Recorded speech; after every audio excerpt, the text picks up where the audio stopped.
So hello everyone. Okay, so this is my third video on iterated integration. Sorry, supposed to be iterated integration. So we are going to try to use what we call reversing the order of integration. Forgive my English right there. All right, so why is it important for us? Let's say we are given integration yakaita sei pana here.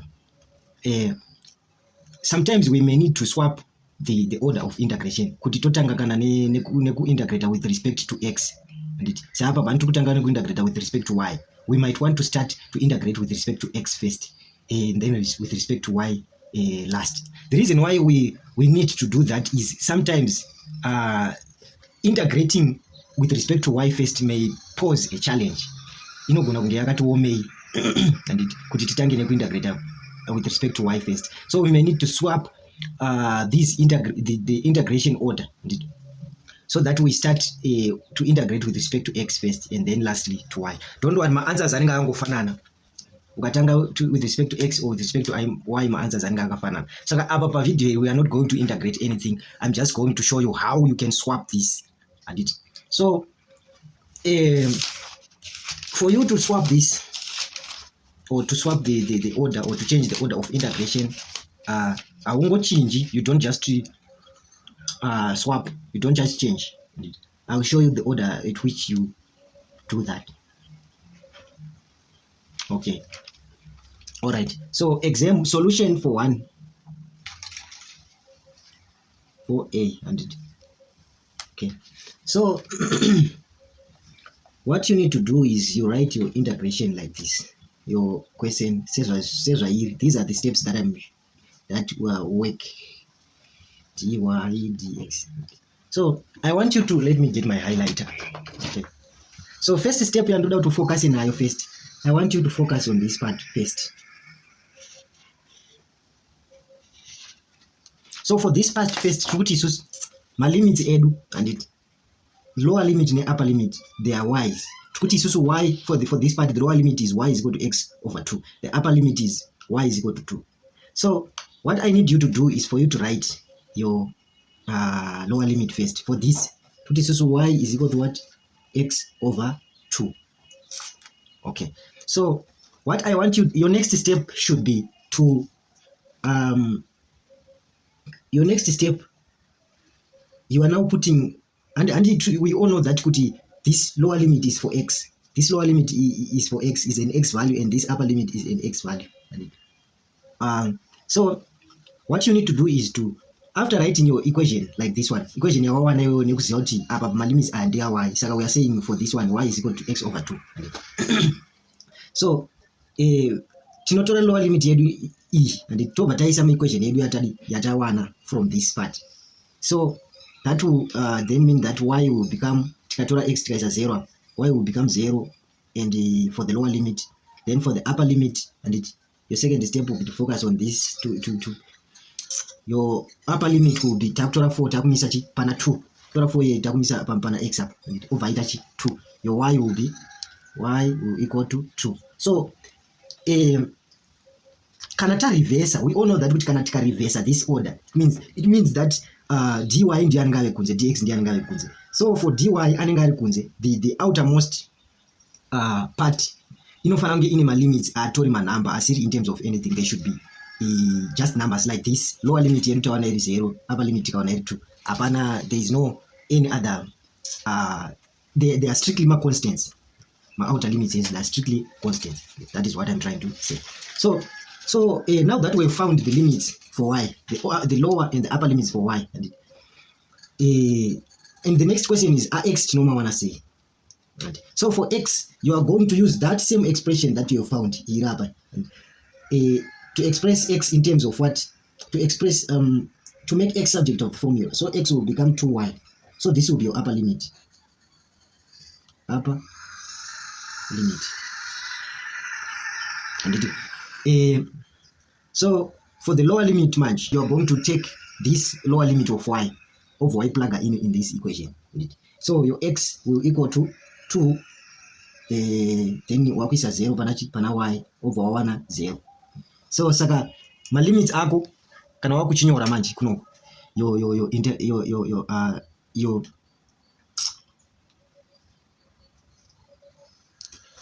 your reversed integration and unenge wave wakuti the integral of what tikutangana outer part yedu ina y and saka lower limit yedu ndi 0 upper limit yedu ndi 2 then for this inner layer kana kuti the inner integration upper limit yedu ndi 2y lower limit yedu ndi 0 zvatiri kuona panapa apa we are just taking it from there then this part doesn't change e to the power y dx dy.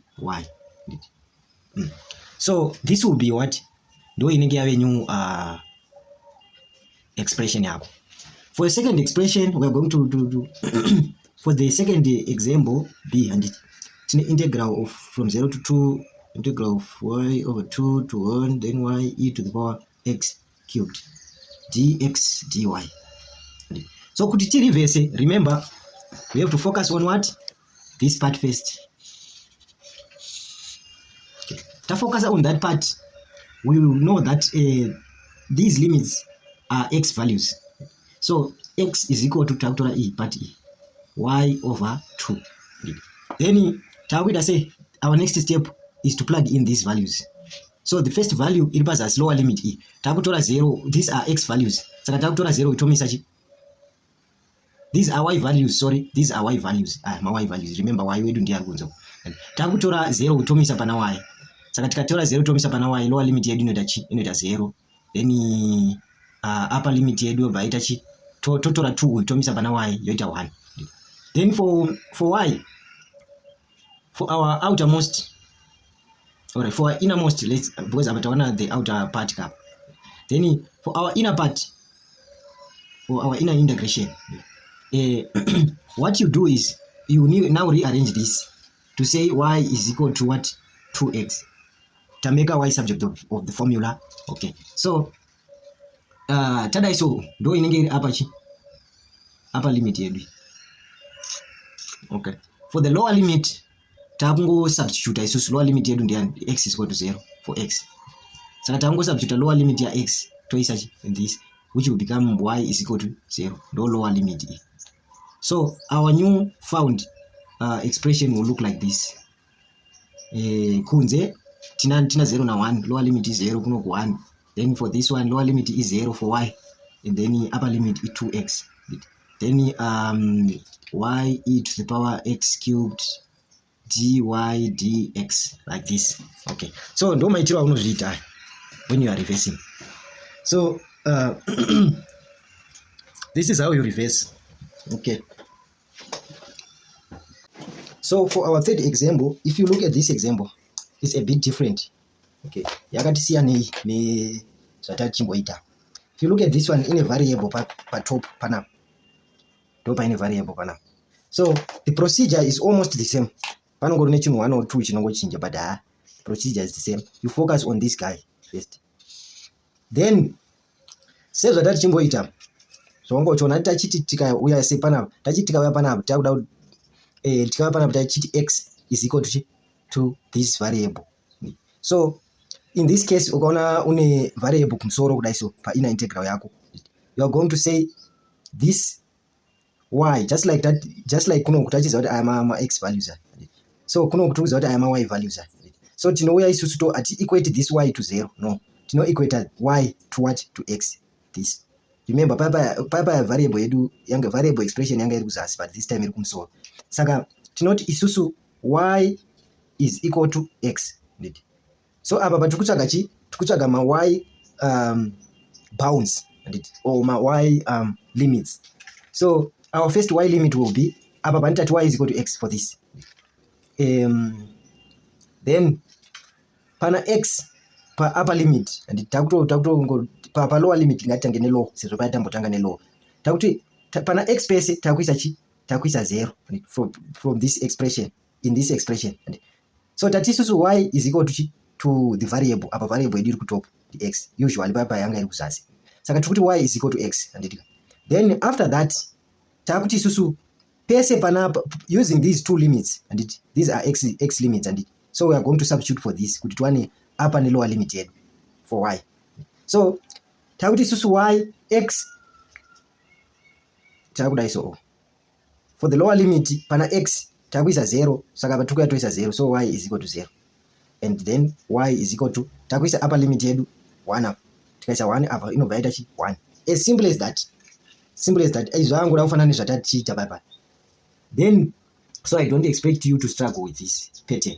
Then from there tazoti isusu we write the expression, this expression that we have used sepana tachidzoka katobva taita chi x totaita y subject of the formula. Saka apa tinodzoka isusu totanga kunyora x tot x is equal to y like this ndokuti zviitire simple. Then kana wadai so wakutsvaga ma x limits. Your first x limit papa tachingotora yakadaro tovatati upper bound and because yanga iri kuzasi. The expression was the expression yatachishandisa sepanapa tachishandisa this expression yanga iri pazasi apa saka taichizongoiti rearrange tikameka x subject and like this tovatangoti ndio upper limit yedu, but in this case tikameka x subject and tovatati lower limit yobva ita lower limit instead of upper limit. It's just the opposite of what we were doing.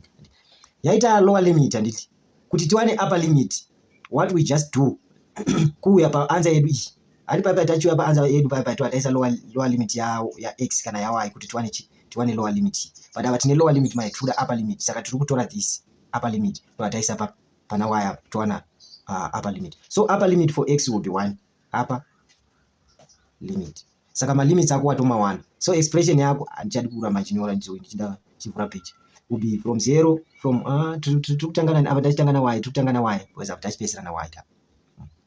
Saka tukutanga nema bounds a y. So for my limits a y and tripana apa tripana 0 na 1 0 na 1. For my limits a x tripana apa lower limit yedu ndi y, upper limit yedu ndi 1 like this. Tongonyora x e to the power x squared dx dy watopedza. Ndo yayo new expression yako, you are home and dry and dead. Tapedza.